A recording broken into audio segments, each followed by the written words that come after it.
the theme of this Act 6 experience. Celebrate magazines, celebrate print. And yours truly defines magazine, and it's also trademarked phrase. If it's not ink on paper, it's not a magazine. You can call it anything you want, but please do not call it a magazine. Well, that's why you are here. You are going to be learning so much about print and the future of print and the future of paper. It ain't going the same way papyrus went, to quote a famous person who writes about stuff. But I would like to welcome each and every one of you to our Act 6 experience. Last night was great. I think Sid have worked so hard baking those biscuits that you are enjoying for breakfast outside. That's why I think I don't see him here. And if he's not here shortly, because he took my charger, then my computer is going to die, and then we'll be in big trouble. But today we have a full program, just some housekeeping rules that if you don't have a parking pass, we are working on bringing you parking passes. See me in private. If you get a ticket, I'll tell you what to do with it. I can't say it in public at the, but we will leave here at 5 to the Delta. We have 2 chartered buses. We have a group of students also coming with us, and the publisher of Delta magazine, Mr. Scott Coopwood. Scott, where are you? I just saw. Now you see him, now you don't. But Scott is going to give us also a little brief about the Delta for those of you who are not from this area or not familiar with the Mississippi Delta. And we're going to have some, as I like to say, like today will be the day where we are going to have magazines, Mississippi, and music. So the 3 M's are going to be in coherent with each other. I don't really have much in terms of like housekeeping things. We are starting tomorrow at the exact same time. We plan to finish at 1 o'clock sharp tomorrow. We will have boxed lunch for you to just take with you if you want to take lunch with you on the go. Today we'll have lunch at 1 o'clock. The lunch will be served upstairs. We have just like either you take the elevator to the 2nd floor and you will find the lunch place, or you will take the stairs if you want to exercise before your lunch to the 2nd floor. We're truly appreciative of the Overby Center, which is part of the Meek School of Journalism and New Media. The Overby Center was founded in 2010. And part of the deal, our school was on my left-hand side, the Meek School of Journalism in Farley Hall. We added this extension, and thanks to Charles Overby, who was back then the head of the museum and the part of the Gannett Foundation, they gave us money to build. I mean, they gave us actually $5 million to build this magnificent place that we use for all our conferences and conventions. And but when Charles came to visit his old alma mater and he saw the state of the journalism school, he saw the antiquated desks that he sat on them when he was in school back in the 50s and 60s. He said the only way they will give the money to build this new section is if the university renovate the old section. He didn't want us to be jealous that we are still like using old stuff, and then here they have the state of the art. So the entire building is a state of the art School of Journalism, and our students benefit a lot from them. Again, I would like to thank each and every one of you who is here. Some of you, it's their first time. Some of you have graduated with honors. That's their 6-year senior coming to all the acts. So we are going to start. If you have any questions, now is the time. If you have any questions in terms of logistics, the restrooms are right outside.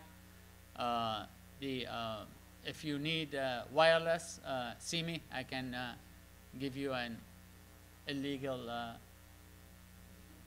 password and name, and I think we are allowed to give our.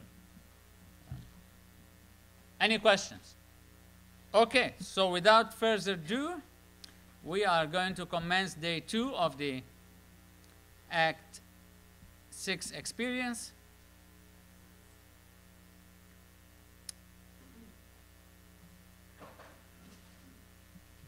And I think, John, you want to be mic'd. Okay. The floor is yours. Good morning, everyone. I'm Ashley Johnson. I'm a junior integrated marketing communications major here in the journalism school, and I'm specializing in magazines. Before we get started, I'd like to thank Dr. Husney for putting on such a great event for professionals and students alike. Not at every university can you get an experience like this, and it's going to pay off for us students. Pocket, and I'm really appreciative for that. Our first speaker today is Mr. John Harrington. He is a partner, along with his wife, Eileen Harrington, in Harrington Associates, LLC, which published for nearly 20 years this new single-copy newsletter. Before founding his firm in 1996, he worked for the Council for Periodical Distributors Associations, first as the editor of CPDA News, then as the executive vice president, and he was named the president in 1986. Harrington Associates continue to manage BiPad numbering system, the cornerstone of magazine distribution systems, and also provides analysis and services to the magazine publishing industry. Over the years, he has conducted workshops and seminar programs for major publishers, national distributors, and wholesalers. He is a director of the Magazine Innovation Center at the Meek School of Journalism at the University of Mississippi, and has spoken at all the ACT conferences held here. He generally is recognized as a leading independent authority in the magazine retail distribution channel and has increasingly been involved in broader magazine media issues. And without further ado, Mr. John Harrington.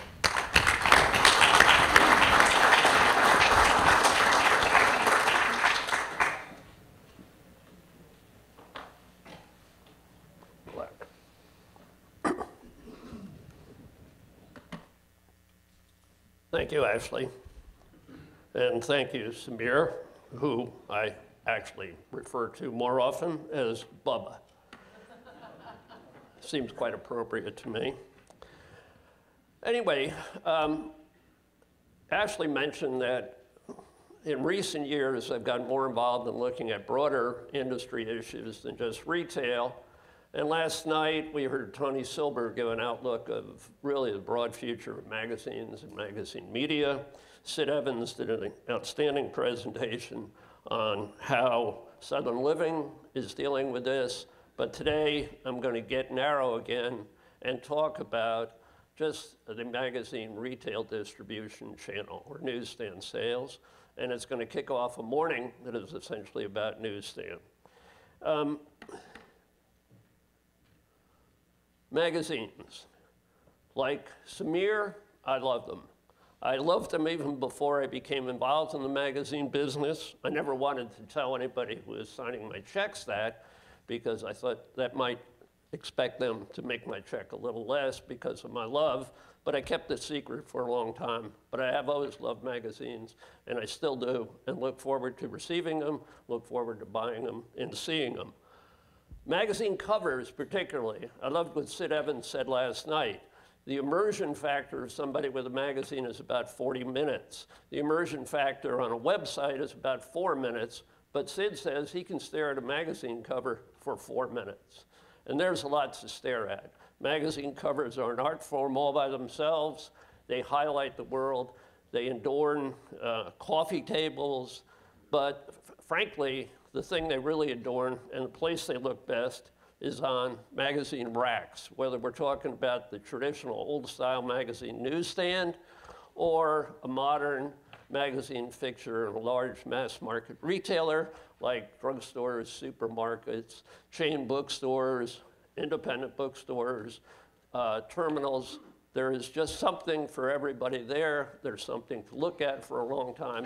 And hopefully, although sometimes a little less than it used to be, there's something there for somebody to buy. So the magazine newsstand, whatever its format, is really an American icon, but unfortunately, it is kind of fading away right now. How far that fade is going to take it, we're going to see. Hopefully, we're going to see it come back some, but it has been a very difficult period over the past 7 or 8 years, beginning around 2008.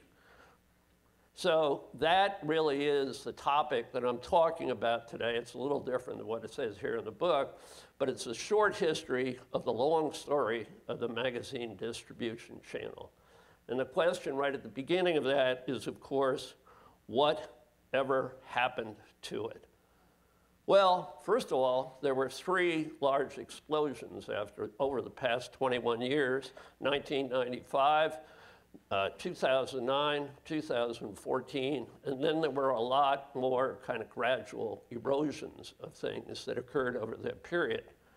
I was actually surprised. I didn't expect this, but last night I was very pleasantly surprised at the number of magazine wholesaler distributors, many of them, most all of them partners in TNG, the news group that were here, some of whom I haven't seen in 20 years or more, since the magazine industry went through one of its first explosions. And of course, for many of those people, this is history that they lived through, perhaps more appropriately, that they suffered through. First of all, I want to talk about the old system that preceded the 1995 and what it was like. There were hundreds of wholesalers. In fact, in early 1995, when there still was a trade association, CPDA, that I was the chief staff officer on, there were about 330 locations in the United States and Canada, and about 200 companies owned those 30 plus or 300 plus locations. These wholesalers, almost without fail, operated in narrow geographical, dense market areas where they were primarily the only source of magazines for retailers doing business at that time. And that system was actually supported and enforced by major publishers through the control of their editions of their magazines. Particularly, the biggest player in this was TV Guide, which as late as 1995 was selling about 4.5 million copies per issue. It had about 160 issues, different editions, and was through the allocation of those editions that it controlled that market area and kept wholesalers in narrow geographical market areas. Frankly, it was a very profitable system. Being a wholesaler in those days was an enviable position, both for the owners and for many of the employees. It was also an enviable, profitable proposition for national distributors who represented the hundreds and thousands of publications that were being distributed at newsstand.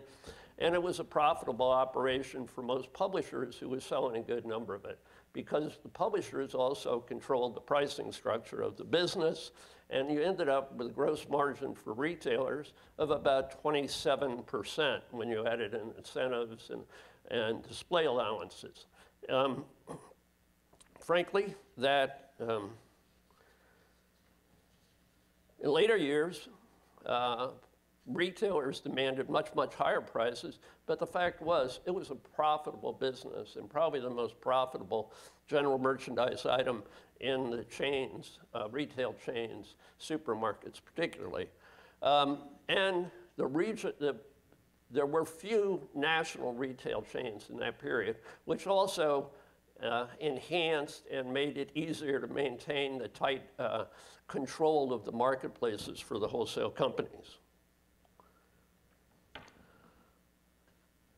That old system, sometimes referred to as inefficient or a dinosaur by some people, in fact, was highly efficient and highly productive.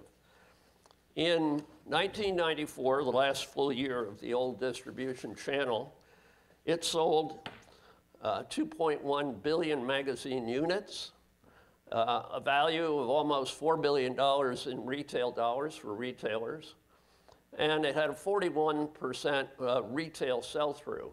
Frankly, that had been declining for a while. When I first came into the business in 1977, it was closer to 60%, and as late as the late 80s, it was around 50%.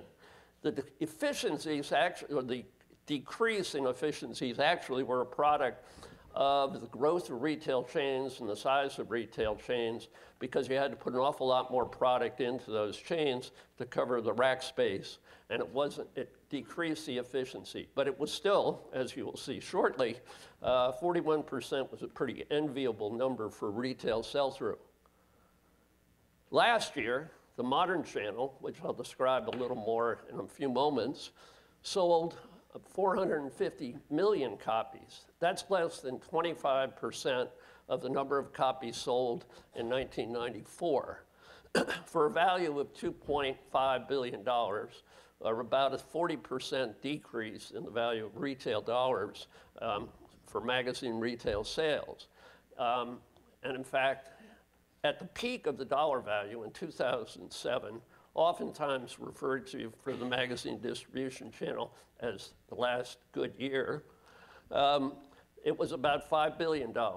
So in a period of 8 years now, we've seen a decline of 50% just in the retail value of magazines. And the retail sell-through is about 26%. So that means only 1 out of 4 magazines distributed to retail is actually sold.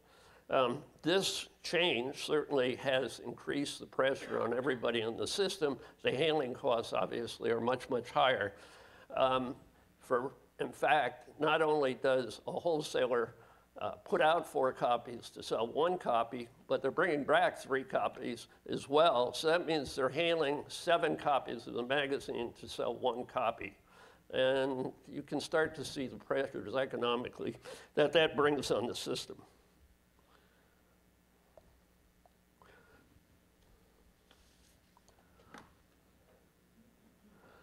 So what happened?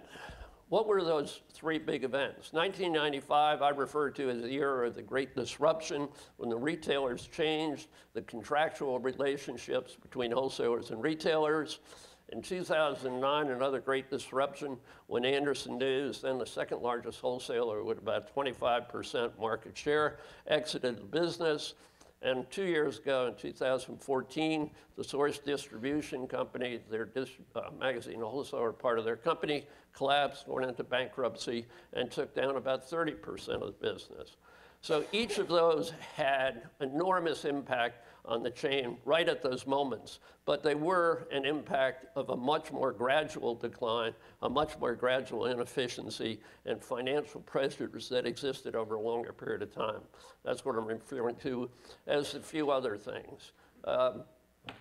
The big thing of those few other things was basically expansion of digital technology, warp speed technology, increase of that, and the advancement of mobile technology and mobile phones and delivery of information. We'll talk about it as I go forward.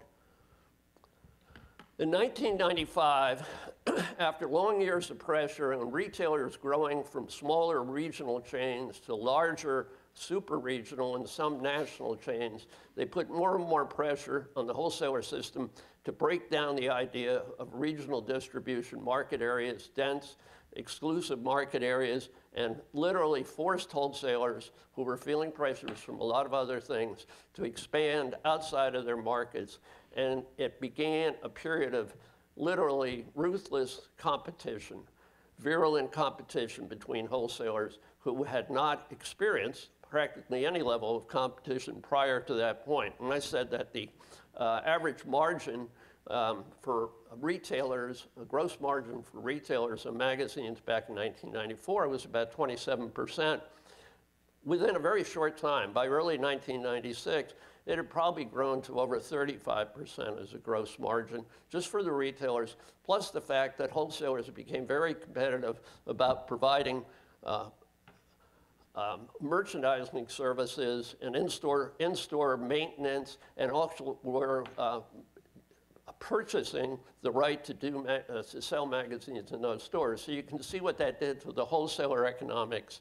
The whole channel was reconstructed and reconfigured. I mentioned the level of competition and the disruption of the system. I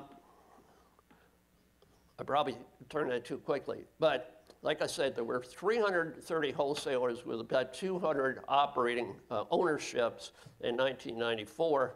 By early 1996, there were about 60 wholesalers, 60 wholesaler ownership units, and probably under 100 wholesaler locations. And not only were they no longer compact, but out of some of those locations, they were driving hundreds of miles. And there was an old story that if you went to a major intersection where you had 2 drugstores and 2 supermarkets on a corner, you could have had 4 different wholesalers delivering magazines to those markets.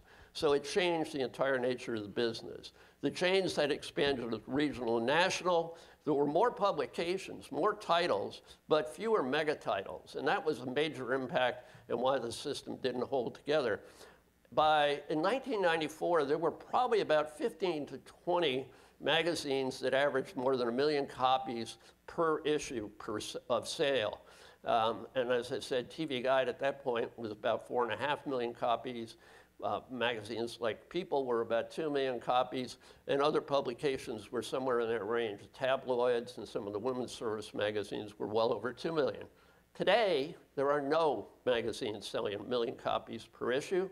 There are only 4 that sold in the last half of last year over 500,000 copies per issue. So we've changed the nature of it. There are more magazines going out, the pie is smaller, and the pieces are smaller. And that obviously changes the economics of the system.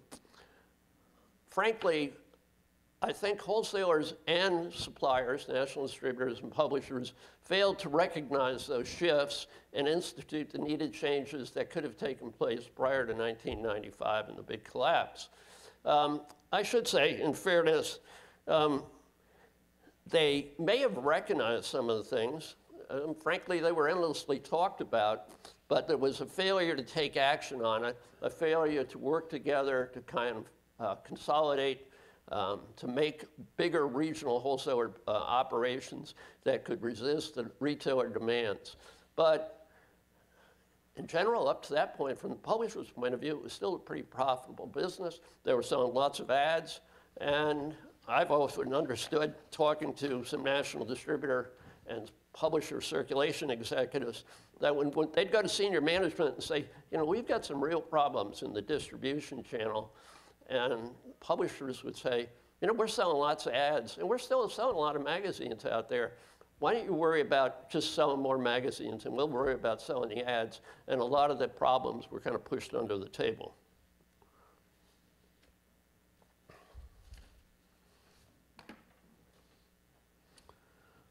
In 2009, the Andersen News departure. Andersen, representing about 25% of the market throughout the U.S., probably mainly in the Southeast, Midwest, and into the Southwest area, Southern California.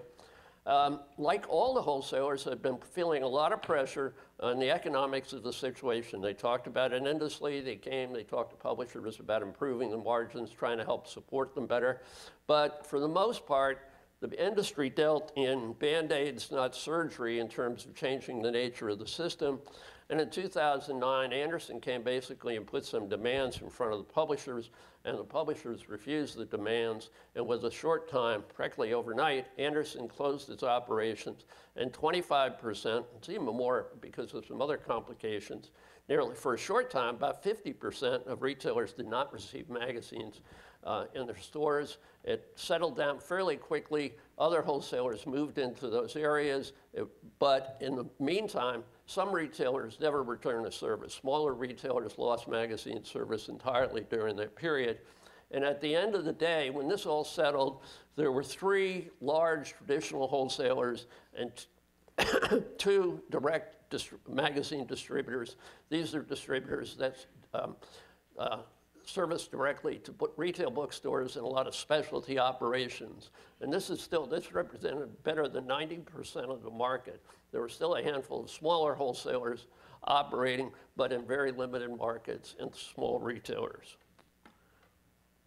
Again, one of the factors in this was the Great Recession beginning in 2008, when just sales in stores, period, collapsed, and it impacted the magazine business particularly.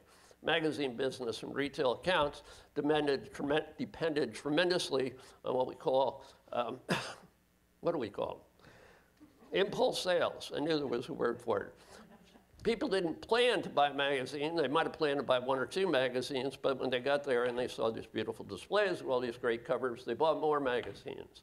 Impulse sales, as a rule, after the Great Recession, or during the Great Recession of 2008, stopped. There were no such things. People stayed with their shopping list. So impulse items were more affected than others. There was the continued financial instability of the marketplace, the channel, and again, these things were seen. It was widely discussed at the time, but there was a failure of suppliers to address clear and present dangers of what was going on in the marketplace.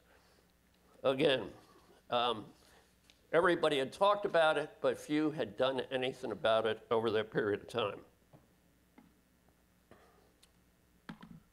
2014, now a distributor representing 30% of the market, and which had only not too long before emerged from bankruptcy following the 2009 collapse of Anderson, now again was finally cut off from supply because of failure to pay bills, and now 30% of the market was up for grabs.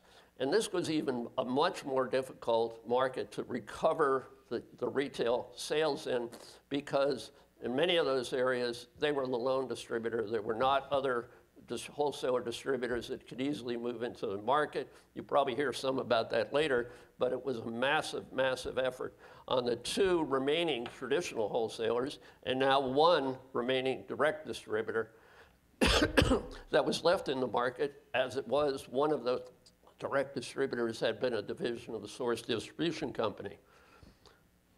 Again, many retailers that stopped receiving service at this time have never been recovered by the traditional distribution marketplace. Again, the recession hangover, that is a real fact. People learned to do without certain things in the recession of 2008. Many of them said, gee, I did without them, and I didn't really miss them. And perhaps buying magazines on impulse was one of those items that they didn't miss. You still had a financially unsound business, but a major, major factor that was coming in now and still plagues the retail channel today is the growth of digital media that creates competitive information entertainment sources. In the good years, up through 2007, the magazines that drove the growth of the marketplace were the celebrity titles and the tabloids and those types of magazines focusing on news and current events. And that sort of thing is driven today, as probably most of you know, by mobile devices. People who were dependent on those magazines for information are now getting that magazine just at the moment. How many of you have your mobile device out at this moment or have it with you and are prepared to look at it and just keep track of what's going on? And you know, at the end of the day, you're not going to need to buy a magazine because you already know everything you need to know, if you need to know anything about celebrities. And the publisher's focus during this period, certainly outwardly, was about their expansion into digital platforms and their development of it and trying to move their brand to that area.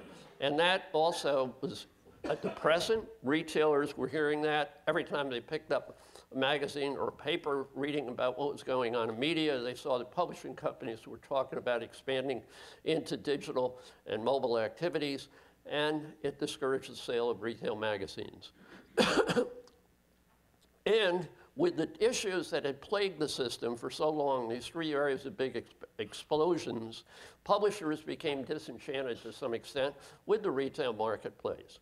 With the two remaining wholesalers left, there's been a lot of pressure on publishers to increase their margins to retailers, pay other services to it. And in fact, what that does is makes newsstand less profitable for retailers. or for publishers. So they have been sometimes reluctant to provide the amount of copies needed to expand it or to promote the products at retail. Throughout this, in each of these periods of crisis, the recurrent themes have been essentially the same. Wholesalers and suppliers failed to recognize shifts, institute needed changes, the failure of suppliers to address these changes, publishers' focus on digital expansion and disenchantment with the system. Again, what you had was Band-Aids being put on a system and no surgery, not a real effort at major surgery to change the system or the channel. At a seminar I attended, spoke at just about a year ago, the president of Quad Graphics, one of the two major printing companies, said, you know, what have we been doing? It was right after the collapse of, a little while after the collapse of Source. He says, what have we been doing? We've been seeing these things coming, and yet we've allowed them to happen now 3 different times, and we've seen this happen. And then we say, gee, what's wrong with the distribution channel? And they haven't done enough to change it. So is there hope for recovery in this? Yes, I think there is, though I do think it's going to take a great deal more publisher involvement than it has to date. Believe me, 2 of the people on the panel that come after this are magazine wholesaler distributors. They'll probably talk about a lot of things they've been doing to change the system, to make it more sound, healthy, increase sales, the marketing efforts they've been putting in. But I do think that publishers need to focus on it more and promote retail sales at magazines to the public. I know it's not an easy proposition, but I think that's needed. The consumers think not about going to the store and buying a retail magazine, but they think about, well, if it's something interesting, I can look it up on my mobile device or my computer or my iPad, my tablet, one thing or another. And publishers aren't driving people to retail sales. Is there a likelihood of that? We hope so. And maybe I'll draw back on my college education a long, long time ago. My modern poetry class at the University of Connecticut, and T.S. Eliot wrote, "This is the way the world ends, not with a bang, but with a whimper, maybe a little poof at the end of the day, if things don't change, if somebody doesn't stand up." The channel, the players in the channel, if sales continue to decline, are at some point going to say, can I still sustain my operations here? And then what happens? How do you get to market? Maybe some large retail publishers can get to market in that place, but many won't if there isn't a newsstand channel that can operate as a mass market distribution system. Even smaller successful magazines will find it very, very different to get to market in that environment. So maybe the business will fade back. Hopefully it will. Maybe there is a way that the newsstand channel can be reimagined, which is the topic of Gil Brechtel's panel following this, and I am through with my presentation, but before I go, I do want to say something of a personal nature. This is the 6th ACT experience. I've, with a handful of other people, have spoken at all of them, Jim Elliott, Bo Sachs, Tony Silber, there may have been another here or 2, besides Bubba, that I've missed. And I have to say that over the years, I must have attended, in my time in the business, 1,000 publishing conferences of one way or another. I have found this always the most exciting, the most interesting, and in terms of really thinking about what can change, what you can do differently, the most innovative. I guess that's why I call it the Magazine Innovation Center. I've been very pleased to be part of it. This is probably the last time I'll make a presentation. From now on, I think I'll just stay out there and heckle people.